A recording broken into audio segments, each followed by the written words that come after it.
नमस्कार, KTV news में आपका स्वागत है। मैं हूं स्तुति और आइए एक नजर डालते हैं शहर की प्रमुख सुर्खियों पर। कोलकाता प्रशिक्षु डॉक्टर के साथ दुष्कर्म और हत्या के विरोध में बीएचयू के रेजिडेंट चिकित्सकों की हड़ताल जारी।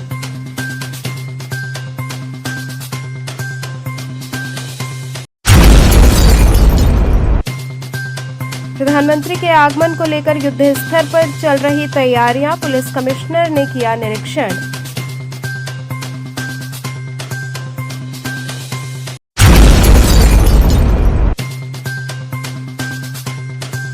माह के तीसरे बुधवार को महिला आयोग की हुई जन सुनवाई।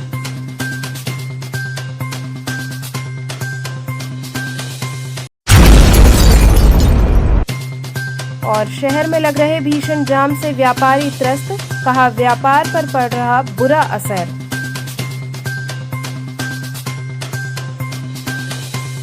और अब खबरें विस्तार से। कोलकाता प्रशिक्षु डॉक्टर के साथ दुष्कर्म और हत्या के विरोध में बीएचयू के रेजिडेंट चिकित्सकों की हड़ताल जारी है। कोलकाता में प्रशिक्षु डॉक्टर की हत्या के विरोध में बीएचयू के सरसुंदर लाल अस्पताल के रेजिडेंट डॉक्टरों की हड़ताल दूसरे दिन भी जारी रही। रेजिडेंट डॉक्टर अपना काम छोड़कर आईएमएस के सामने धरने पर बैठे हैं। उनका कहना है कि जब तक हम लोगों की बातें नहीं मानी जाएंगी और जब तक न्याय नहीं मिलता है तब तक हम लोग धरना प्रदर्शन करने को बाध्य होंगे। ओपीडी में मरीजों की सीनियर डॉक्टर और प्रोफेसर देख रहे हैं, लेकिन जांच के बाद रिपोर्ट लेने और वार्डों में भर्ती होने के लिए उन्हें जद्दोजहद करनी पड़ रही है। मरीज और तीमारदार डॉक्टर को दिखाने के लिए घंटों इंतजार कर रहे हैं। स्थिति ये है कि मरीज ज्यादा होने के कारण लोग दिखला नहीं पा रहे हैं, जिसके बाद निराश होकर वापस लौटना पड़ रहा है। बता दें कि बीएचयू सरसुंदरलाल चिकित्सालय को पूर्वांचल का एम्स कहा जाता है, जहां पर पूरे पूर्वांचल से मरीज डॉक्टर को दिखाने के लिए पहुंचते हैं। सरसुंदरलाल चिकित्सालय में दिखाने के लिए पहुंचे मरीजों को जब डॉक्टर नहीं देख सके तो उनके हाथ निराशा लगी।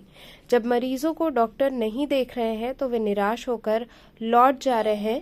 बीएचयू आने वाले कई मरीज ऐसे भी रहे जिन्होंने रजिस्ट्रेशन कराया, लेकिन उन्हें परामर्श नहीं मिली। धरना पे बैठे हैं, इसके दो बड़े कारण हैं। एक तो हमारा जो आरजीकर और कोलकाता में चल रहा है उसके सपोर्ट में हम बैठे हैं, और दूसरा जो हमारी डिमांड थी, कुछ दिन पहले 1-1.5 महीने पहले हमने स्ट्राइक किया था। उसमें जो डिमांड्स रखी थी उसमें बोला गया था कार्यालय के द्वारा कि थोड़ा समय लगेगा, इसमें आप टाइम दीजिए और आपकी मांगे पूरी की जाएंगी। 1 से 1.5 महीना बीत गया, वो मांगे भी पूरी नहीं की। उसके साथ साथ में अभी एक घटना घटा है 14 सितंबर को ऑप्शन गायनी डिपार्टमेंट में, दूसरी और एक घटना घटी है मेडिसिन डिपार्टमेंट में। ऐसी कई घटनाएं घट चुकी है। छोटे छोटे मुद्दों को तो हम लोग पॉइंट आउट भी नहीं करते, लेकिन जो बड़े मुद्दे होते हैं, जो ऐसे घटना करके चले जाते हैं, अगर हम उसके खिलाफ एक्शन नहीं लेंगे तो उनका मनोबल बढ़ता जाएगा। आरजी करके घटना में भी यही हुआ। जो एक्यूज है, प्राइम सस्पेक्ट जो है, उसके खिलाफ एक एफआईआर नहीं 4-5 एफआईआर दर्ज है और उसके खिलाफ एक्शन नहीं लिया गया। तभी उसका मनोबल बढ़ा और वो इस हद तक पहुंच गया कि उसने ऐसे इतने बड़े हीनियस क्राइम को अंजाम दे दिया। तो यहाँ पे भी ऐसे घटनाओं को, जैसे कि 14 सितंबर को ऑप्शन गायनी के ट्राइज एरिया में आके एक आदमी हमारी महिला कलीग को गाली देके, भरी सभा में, भरी भीड़ में गाली देके चला जाता है, उसको धमकी देके चला जाता है कि तुम बाहर मिलो, तुमको बाहर देख लेना। इसके बाद भी हम उसको कुछ नहीं बोलते तो उसका हिम्मत बढ़ रहा है, उसका मनोबल बढ़ रहा है। वो कल को दोबारा से उसको बाहर, उसके साथ गलत कुछ कर सकता है, उसको पीछा कर सकता है उसका। तो यही सब बातें हैं और उसके खिलाफ अभी तक एफआईआर दर्ज नहीं हुआ है। उसी पे हम लोग बैठे हैं। हमारी मेजर मांगे हैं कि एफआईआर करने के लिए एक एसओपी, स्टैंडर्ड ऑफ प्रोसीजर तैयार होना चाहिए। हमें पता होना भी चाहिए, अगर है तो हमें बताया जाए कि कौन जिम्मेदार होगा, कौन एफआईआर करेगा। एमएस ऑफिस से बात होता है तो वो बोलते हैं चीफ प्रॉक्टर करेंगे, चीफ प्रॉक्टर बोलते हैं डायरेक्टर करेंगे, डायरेक्टर बोलते हैं एमएस ऑफिस करेंगे। इस तरह से बातें उलझ जाती है जब कुछ इंसिडेंट्स होता है। तो हमें चाहिए कि पहले से एक एसओपी तैयार रहे, हमें किसके पास जाना है, किसको अप्रोच करना है। पहला मांग ये। दूसरा मांग, जो हॉस्पिटल सुविधाओं को थोड़ा सा अपग्रेड और धीरे से सुचारू रूप से चलाने के लिए जो मांगे थे कि जो अटेंडेंट्स हैं उसके गले में एक पास दे दिया जाए, क्योंकि यहाँ पे दलालों का भी बहुत ज्यादा इशू है। जो आते हैं, जो गरीब गांव से गरीब लोग आते हैं इलाज करवाने, उसको बरगला के उसका पैसा ठग लिया जाता है। कई बार उनको दिखलाने के नाम पे उनसे बहुत सारे पैसे ले लिए जाते हैं। तो हम चाहते हैं कि अटेंडेंस के पास एक पास हो, गेट पास हो, जो गले में टांग के घूमे, सारे स्टाफ, डॉक्टर, गार्ड सबको पता रहे कि अटेंडेंट है, जेन्युइन है, इस पेशेंट के साथ है। बाकी लोग जो बेफालतू में हॉस्पिटल में घूम के और ऐसे ऐसे काम को अंजाम देते हैं, वो आइडेंटिफाई होता है।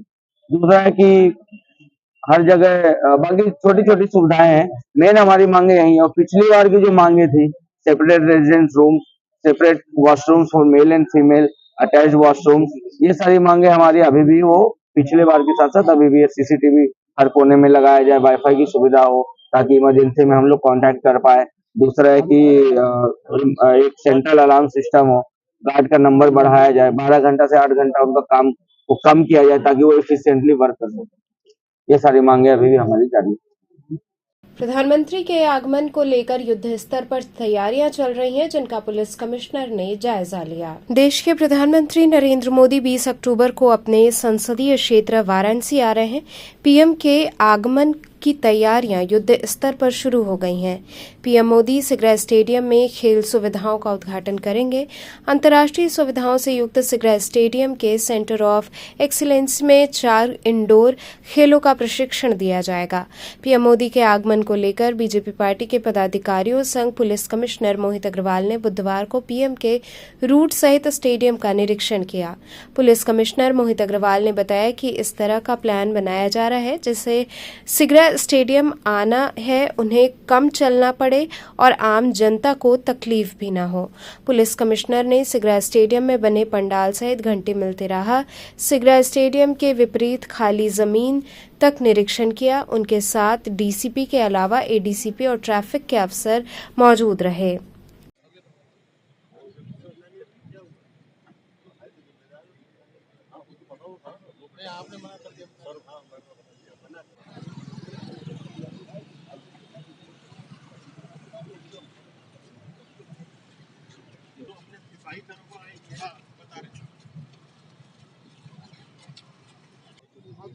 पॉइंटों पर रहे कि जैसे उठे हम लोग भी अपने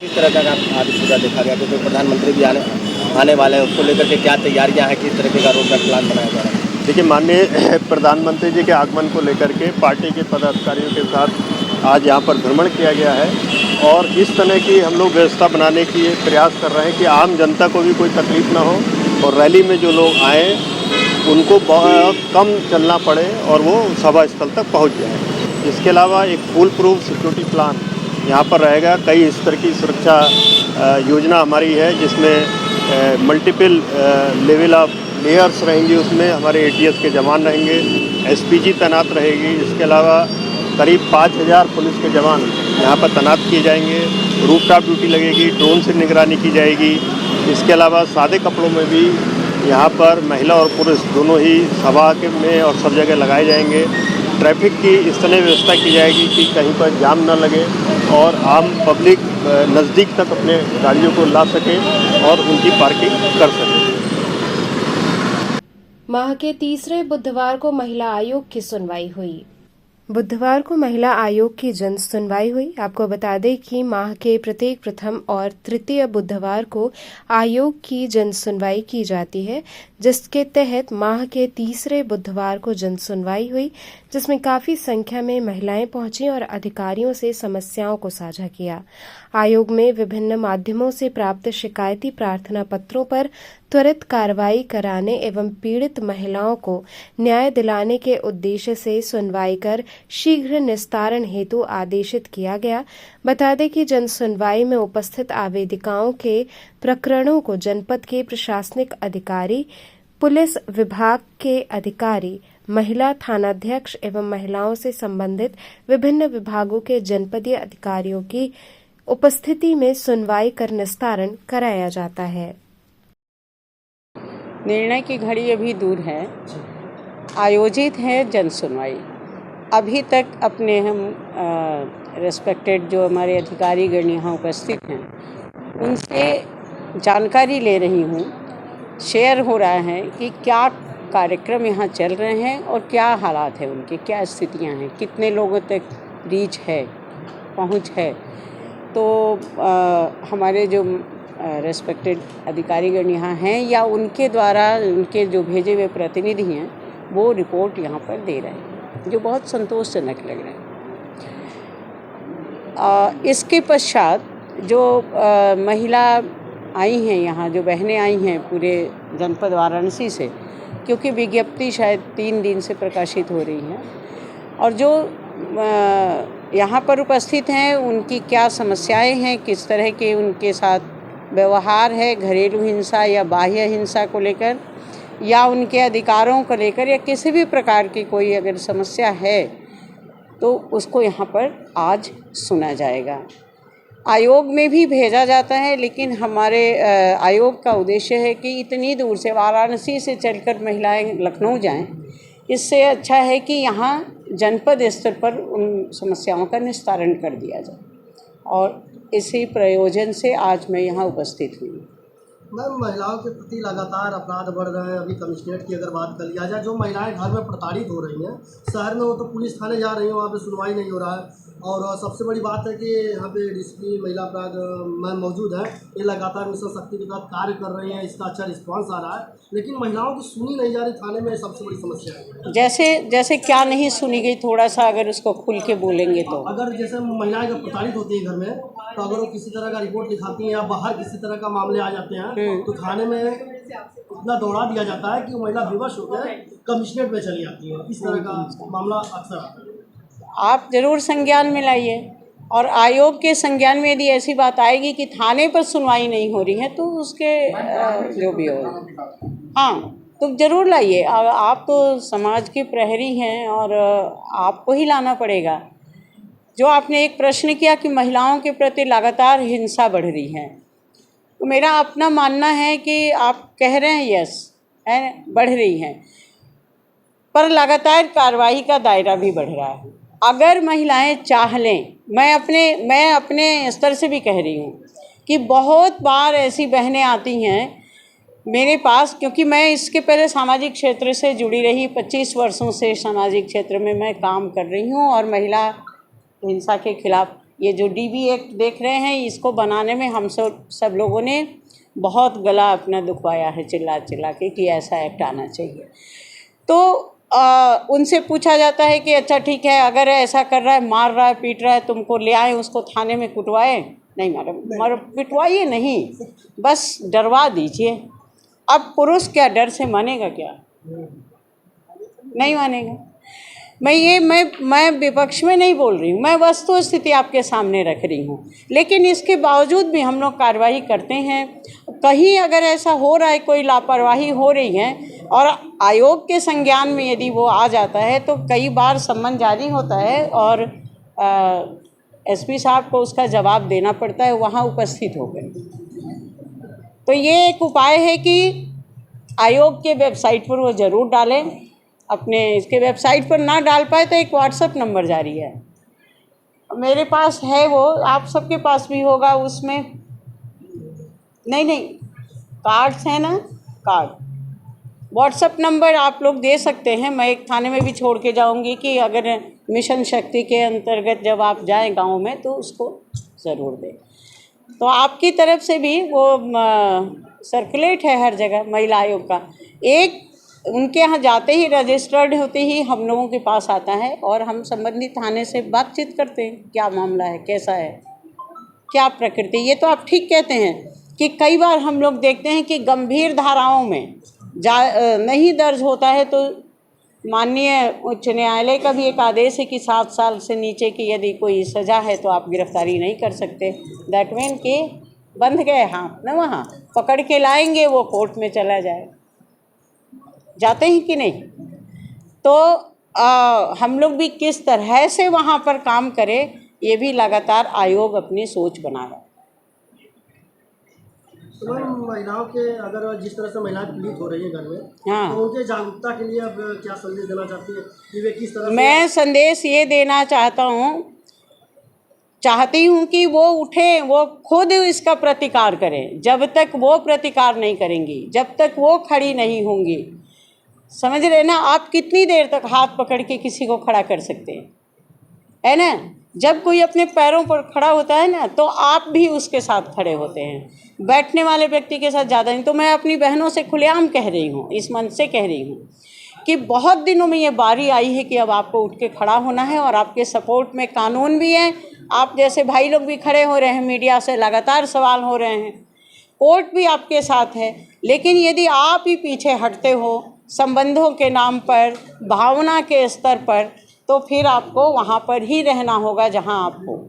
शहर में लग रहे भीषण जाम से व्यापारी परेशान हैं। जाम के चलते व्यापार पर बुरा असर पड़ रहा है। नगर में उत्पन्न जाम की समस्या से हर कोई परेशान है। आए दिन लग रहे भीषण जाम की समस्या को लेकर व्यापारी बेहद आक्रोशित हैं। मैदागन, विशेश्वरगंज, हड़हा, राजा दरवाजा आदि क्षेत्रों में पूर्वांचल की सबसे बड़ी मंडी है, लेकिन ये क्षेत्र हमेशा जाम की चपेट में रहते हैं, जिससे व्यापार पर काफी बुरा असर पड़ रहा है। प्रशासन द्वारा भी इस पर कोई ध्यान नहीं दिया जा रहा है। व्यापारियों का कहना है कि प्रशासन व्यापारियों से बैठक करके यातायात के संदर्भ में निर्णय ले, अन्यथा व्यापार पूरी तरीके से चौपट हो जाएगा।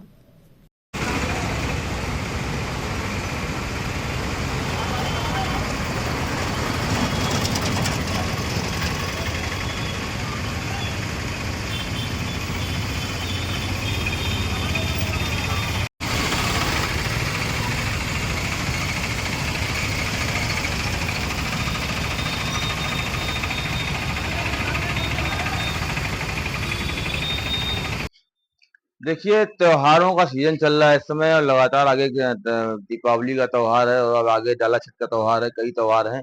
अब बनारस जैसे कि सांस्कृतिक राजधानी है और यहाँ पे तमाम बाहर से पूरे देश से दर्शनार्थी भी आते हैं।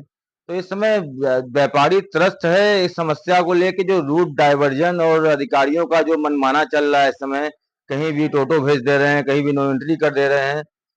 ये इनके पास कोई योजना नहीं है। योजना अगर कोई कर रहे हैं, जैसे रूट डाइवर्जन कर रहे हैं, जो गलियों को, जो लिंक रोड को ये जोड़ रहे हैं टोटो के लिए, ऑटो के लिए, तो लिंक रोड पे जोड़े जरूर, ठीक है, एक जाम की समस्या के लिए लिंक रोड पे जोड़े ये लोग, मगर उस रोड को क्लियर करें। जो वहाँ रोड पे रोड खराब हो चुकी है, टूट फूट रही है, वहाँ अलग से जाम लग जा रहा है लिंक रोडों पे, उसको भी ध्यान में रखते हुए कि व्यापारियों को असुविधा ना हो। और जहाँ इन्होंने नो एंट्री की है, जैसे चौक गिदोलिया में लगी, वहाँ बराबर वीआईपीओ का रेला लगा होता है और वीआईपीओ के नाम पे व्यापारियों का उत्पीड़न होता है। व्यापारी आखिर अपना व्यापार कैसे करेंगे? अगर हम लोग अपनी गाड़ियां लगाते हैं, मालवाहक लगता है, तुरंत चालान कट जाता है। टोटो ऑटो वालों के लिए कोई नियम नहीं है, कोई कानून नहीं है, वो धड़ल्ले से कानून का उल्लंघन करते हैं और उनको प्रशासन अपना क्यों आंख मूंद कर लेता है वहां पे। ऐसा क्यों होता है? अगर प्रशासन के पास कोई योजना नहीं है तो क्षेत्रीय व्यापार मंडलों से और यहाँ के जो व्यापार मंडल अध्यक्ष हैं उनसे बैठ के वार्ता करें और उसके बाद कोई निर्णय लें। अपने मनमाना करने से शहर की स्थिति काफी खराब होती जा रही है, जाम को लेके और रूट डाइवर्जन को लेके। आप क्या चाहते हैं? हम लोग ये चाहते हैं कि जो वरिष्ठ अधिकारी हैं, जो ट्रैफिक लाइन पुलिस के अधिकारी हैं, वो लोग बैठ के व्यापार मंडल से एक बार चर्चा करें, बृहद रूप से, जैसे मंथली बैठक होती है व्यापार मंडलों की बड़े अधिकारियों के साथ, वो पुनः चालू हो। उस पर हम लोग निर्णय लें और कैसे क्या होना चाहिए शहर में, क्योंकि जो वास्तविक स्थिति हम लोग बता पाएंगे वो शायद प्रशासनिक अधिकारियों की नजर में नहीं आ पा रहा है। देखिए, बनारस में एक देखा जाए तो यहाँ पर प्रशासन के लोग यहाँ की जो भौगोलिक स्थिति उसको प्रयोगशाला के रूप में प्रस्तुत कर रहे हैं। अभी यहाँ पर ये सिटी बहुत अच्छा डेवलप किया, माननीय मोदी जी ने बहुत ही अच्छा यहाँ पर काम किया और यहाँ पर विकास बहुत तेजी के साथ हो रहा है। उसी दरमियान में यहाँ पर बनारस जो कॉरिडोर के नाम पर काशी धाम का यहाँ पर बहुत बढ़िया मंदिर का जीर्णोद्धार हुआ, बहुत अच्छा बना। तो उसमें स्थिति तो आगे पब्लिक यहाँ पर बहुत ज्यादा टूरिस्ट आ रहे हैं, उससे इनकी आय भी बहुत अच्छी बढ़ रही है। लेकिन हम जो व्यापारी यहाँ पर है, ये चौक क्षेत्र में आप देख रहे हैं कि चाहे स्टेशनरी के व्यवसाय हो, चाहे साड़ी के व्यवसाय हो, चाहे सर्राफा व्यवसाय हो, बर्तन के व्यवसाय है, सारे लोग, दवा की होलसेल मंडी है, हड़हा सराय में मंडी है, तो सारे इतने व्यापारी का ये गढ़ माना जाता है, जिसमें हम समझते हैं कि लाखों व्यापारी रोज आने जाते हैं यहाँ पे। इस समय व्यापारियों की स्थिति खराब हो गई है और उसी दरमियान में इन्होंने नो व्हीकल जोन भी करा दिया। ये यहाँ के प्रशासन नो व्हीकल जोन कर दिया, जिससे कि मैदागिन से चौक और चौक से लेकर गोदौलिया तक कोई भी मोटरसाइकिल भी लेकर नहीं जाएगा। अब ये आपसे मैं पूछना चाहता हूँ कि क्या इस तरह से अगर हमारा व्यापार चल पाएगा? हमारे जैसे व्यापारी हैं, अगर वो चांदी का माल खरीद लिया, अगर 20 किलो 25, होलसेल मंडी है यहाँ पर, सुड़िया, ठटरी, बिहार, रेशम, कटरा, कड़घंटा और ये छत्ता तले, ये सब होलसेल मंडी है सराफा व्यवसाय से। अब वो उनको अगर 20 किलो 25 किलो चांदी का माल लेकर जाना है तो किस तरह से जाएंगे? ना आप मोटरसाइकिल आने दे रहे हैं, ना टोटो आने दे रहे हैं। ठीक है, टोटो बंद कर दीजिए, अच्छी बात है। तो इसी विषय में आज यहाँ का एक निर्णय हुआ है, हमारे आकाशीय व्यापार प्रतिनिधि मंडल के द्वारा एक इस मारवाड़ी युवक संघ में बैठक हुआ है, जिसमें निर्णय लिया गया कि एक मांग पत्र हम सारे व्यापारियों को गठित करके एक यहाँ के लोगों को एक टीम बनेगा, और टीम बना के हम अपने माननीय मुख्यमंत्री जी आ रहे हैं और 20 तारीख को अपने प्रधानमंत्री जी आ रहे हैं, तो उनसे मिलकर हम अपनी बातों को रखेंगे और इस विषय में उनका ध्यान आकृष्ट कराएंगे कि कम से कम यहाँ के व्यापार न खत्म हो। कॉरिडोर है, बाबा विश्वनाथ जी के दर्शन सभी लोग करें, पूरे दुनिया में पूरे वर्ल्ड के लोग यहाँ पर आ रहे हैं, ये हमारे लिए अच्छी बात है। लेकिन यहाँ व्यापार भी नहीं अगर रहेगा तो हम कहाँ जाएंगे? इस पर उनको जरूर ध्यान देना चाहिए और इसको कैसे हमारा व्यापार भी चलता रहे, इस पर उनको ध्यान देना पड़ेगा। बातें नहीं मानी गई आप लोगों की, तो आगे क्या? निश्चित तय हुआ है कि अगर हमारी बातों को नहीं सुना गया तो हम आंदोलन के लिए बात देंगे। उसके लिए जो भी हमारी संगठन के माननीय राकेश जैन जी हैं अध्यक्ष, और आज के हमारे मुख्य अतिथि के रूप में आए हैं माननीय अशोक धवन जी, उन्होंने निर्णय लिया है कि नहीं, हम अगर इस तरह से हमारी बातों को नहीं समझा गया तो हम आंदोलन के लिए भी तैयार है, प्रतिबद्ध है। यह वक्त तो चला एक छोटे से ब्रेक का, आप बने रहिए केटीवी न्यूज के साथ।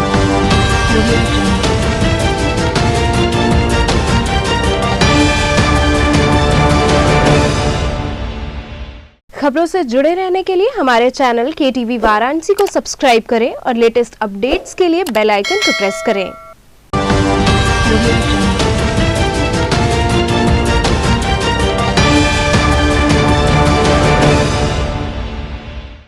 ब्रेक के बाद आपका स्वागत है।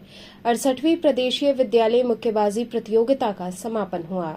68वीं प्रदेशीय विद्यालय मुक्केबाजी प्रतियोगिता का तीसरे दिन भव्य समापन हुआ। 415 खिलाड़ियों ने बीएचयू के एम्फी थिएटर मैदान में मुक्केबाजी प्रतियोगिता में अपना दमखम दिखाया। इस मुक्केबाजी प्रतियोगिता में 115 बालिका और 300 बालक वर्ग के खिलाड़ियों ने रिंग में अपना करतब दिखाया। कार्यक्रम आयोजक सचिव राकेश कुमार सिंह ने बताया कि इस मुक्केबाजी प्रतियोगिता में मेरठ प्रथम स्थान पर रहा, जिसने 13 गोल्ड भी हासिल किया। दूसरे स्थान पर 7 गोल्ड मेडल लेकर झांसी और 3 गोल्ड मेडल लेकर आगरा तृतीय स्थान पर रहा। मुक्केबाजी प्रतियोगिता में कुल 16 मंडल के मुक्केबाजों ने प्रतिभाग किया। इस प्रतियोगिता में समस्त मंडलों के कोच भी शामिल हुए।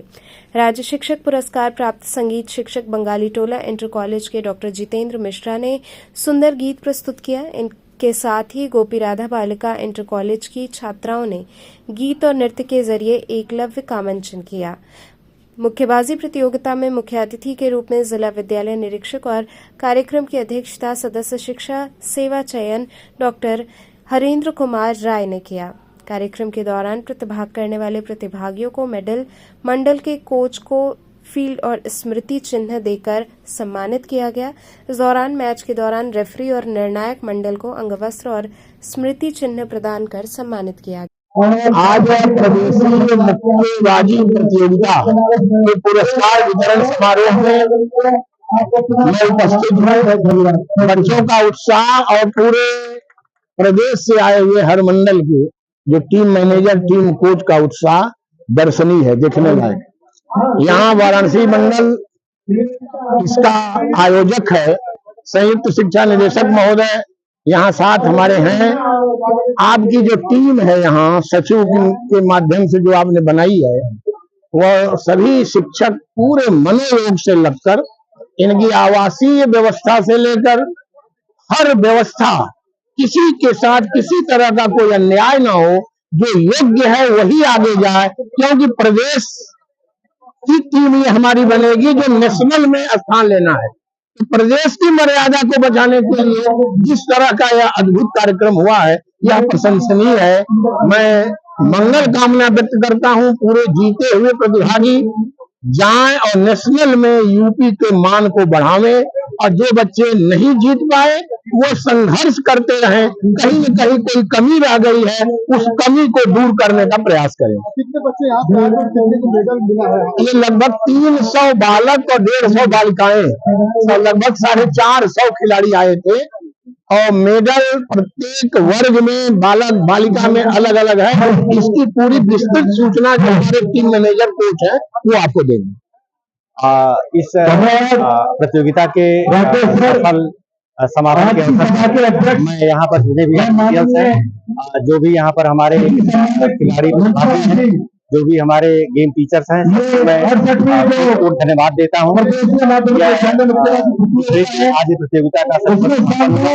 ये बच्चे नेशनल में प्रतिभाग करेंगे। Thank you. उप मुख्यमंत्री ब्रजेश पाठक ने बाबा विश्वनाथ के दरबार में हाजिरी लगाई। प्रदेश के उप मुख्यमंत्री डॉक्टर ब्रजेश पाठक ने मंगलवार को काशी विश्वनाथ मंदिर में विधि विधान के साथ पूजा अर्चना किया।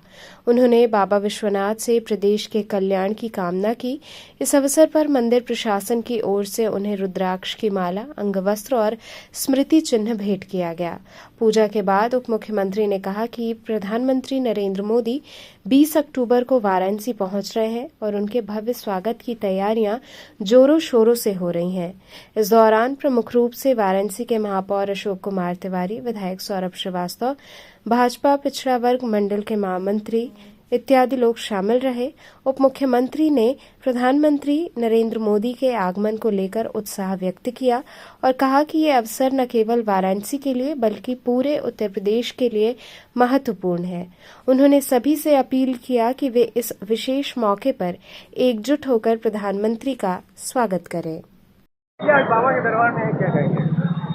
बाबा पूरा प्रदेश का कल्याण करे, सबके घर में सुख संपत्ति वैभव आए और सब लोगों में प्रसन्नता का भाव। भैया प्रधानमंत्री जी का दौरा भी 20 तारीख को है। हम सब स्वागत करने के लिए पलक पावड़े बिछाकर इंतजार कर रहे हैं। काशी सांसद सांस्कृतिक प्रतियोगिता का भव्य आयोजन किया जाएगा, जिसमें कुल 8 प्रतियोगिताएं होंगी। प्रधानमंत्री नरेंद्र मोदी के संसदीय क्षेत्र वाराणसी में इस वर्ष पुनः काशी सांसद सांस्कृतिक महोत्सव के तहत विभिन्न प्रतियोगिताओं का आयोजन किया जाएगा। जिलाधिकारी एस राजलिंगम ने बताया कि इस वर्ष 8 प्रतियोगिताएं आयोजित होंगी, जिसमें पेंटिंग, स्केचिंग, फोटोग्राफी, सांस्कृतिक महोत्सव, ज्ञान प्रतियोगिता, टूरिस्ट गाइड प्रतियोगिता और रोजगार मेला आयोजित किया जाएगा। ये प्रतियोगिताएं आगामी 25 अक्टूबर से प्रारंभ होगी, जो कि अलग अलग तिथियों पर 25 जनवरी तक चलेगी।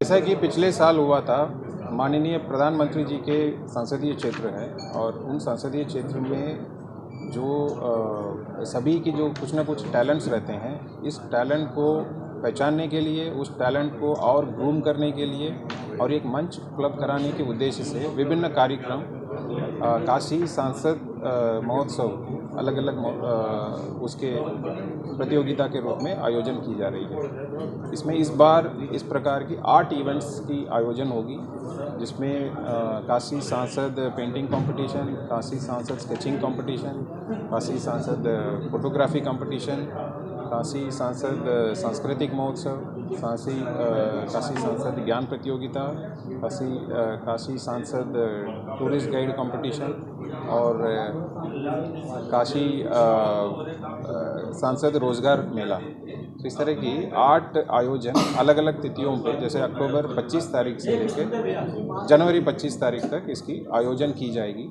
इसमें अलग अलग कंपटीशन की अलग अलग एलिजिबिलिटी क्राइटेरिया है, अलग अलग एज ग्रुप पे हम लोग बांटे हैं और जैसा कि पिछले साल उत्साह के साथ सब लोग प्रतिभा किए थे, इस बार भी उम्मीद करते हैं कि उसी उत्साह के साथ सभी लोग करेंगे।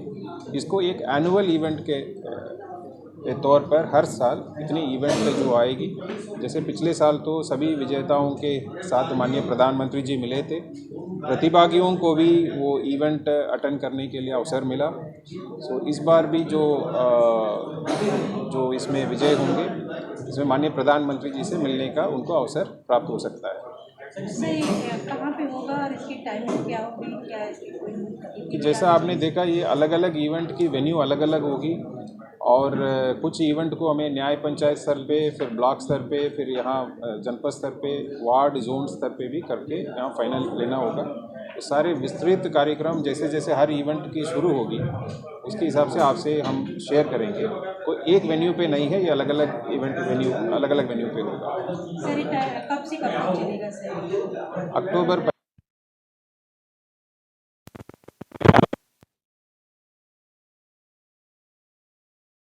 नहीं, कितने भी चाहिए तो वो कर सकते हैं, उसमें कोई संख्या निर्धारित नहीं है।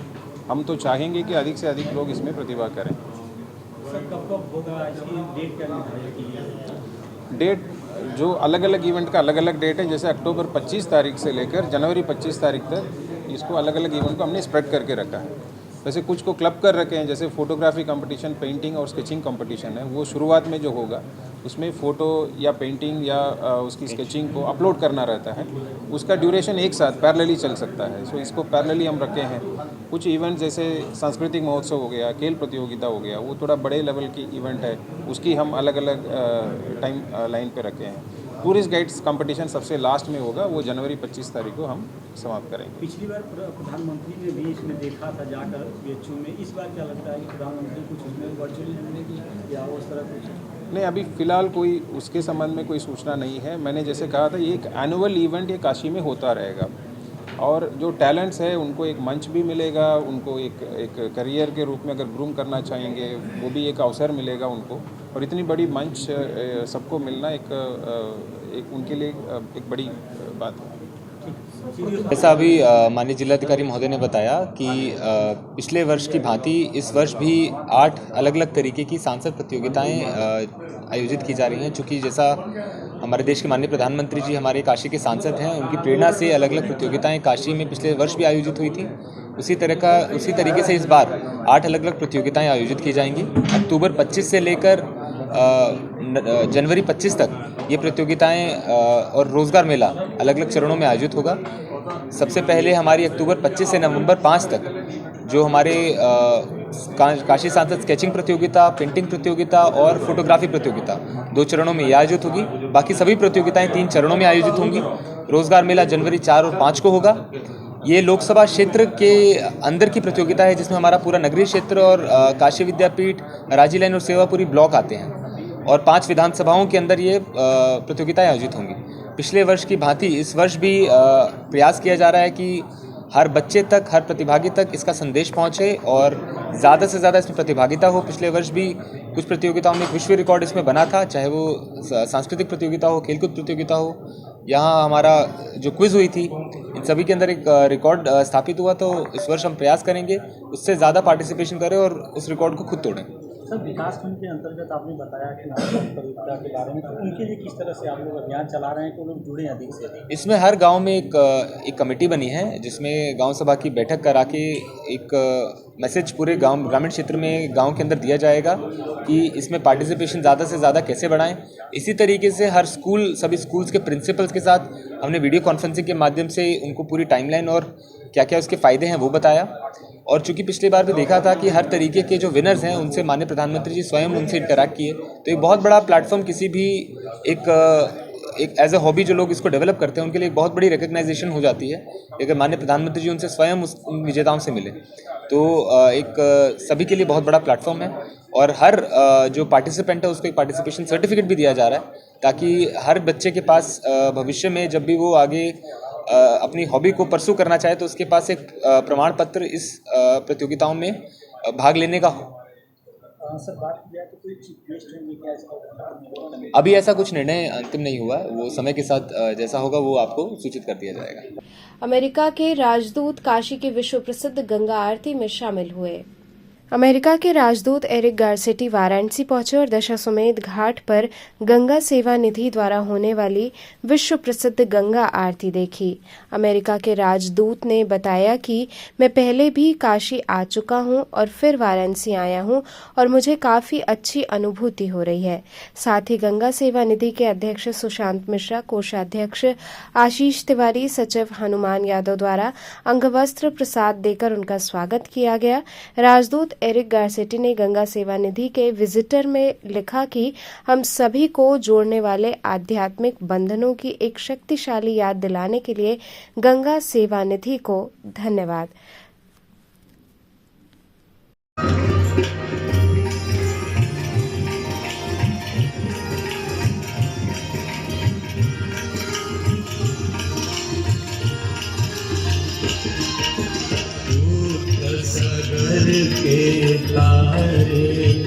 सब जग को ज्ञाता मैया, सब जग को ज्ञाता कृपा दाता मैया, तू है सुखदाता। तेरी गोद में आकर, तेरी गोद में आकर मन शांति पाता। जय Gange. Yeah, 1990, and actually the first time I came was 1986. I was 15 years old, and now I've come back. So it's very much in my heart. Namaskar. आज आरती में क्या विशेष था?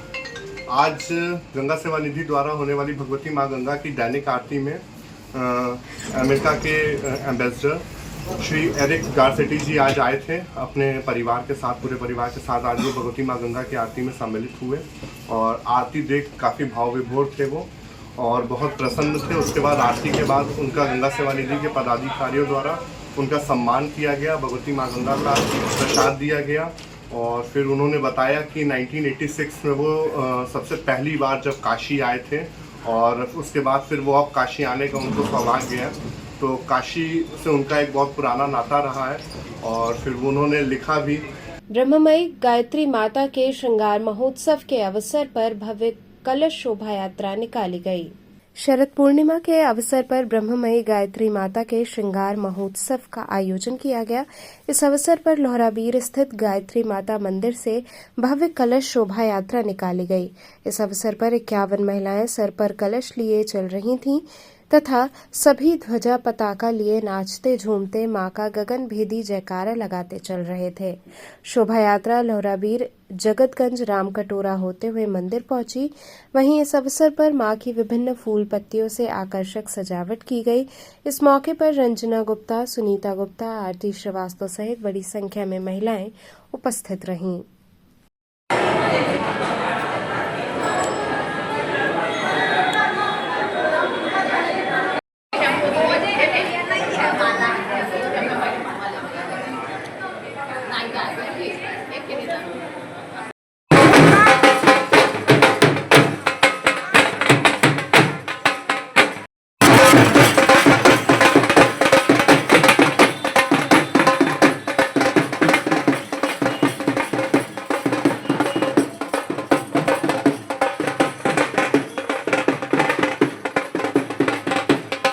गायत्री मंदिर से करीब 17-18 सालों से जुड़ी हुई हूँ।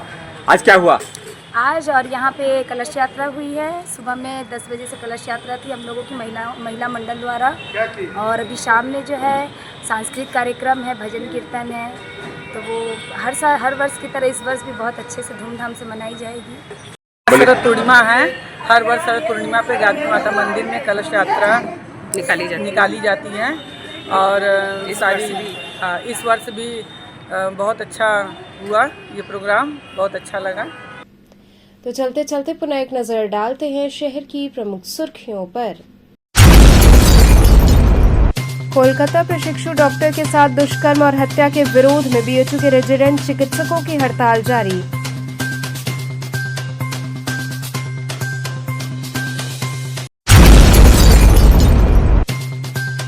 प्रधानमंत्री के आगमन को लेकर युद्ध स्तर पर चल रही तैयारियां, पुलिस कमिश्नर ने किया निरीक्षण।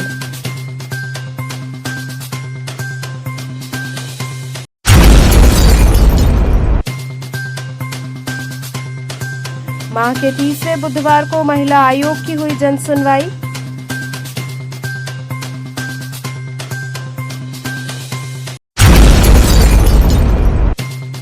और शहर में लग रहे भीषण जाम से व्यापारी त्रस्त, कहा व्यापार पर पड़ रहा बुरा असर।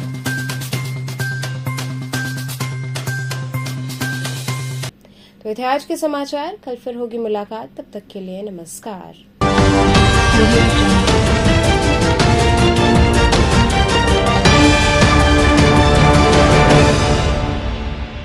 खबरों से जुड़े रहने के लिए हमारे चैनल KTV वाराणसी को सब्सक्राइब करें और लेटेस्ट अपडेट्स के लिए बेल आइकन को प्रेस करें।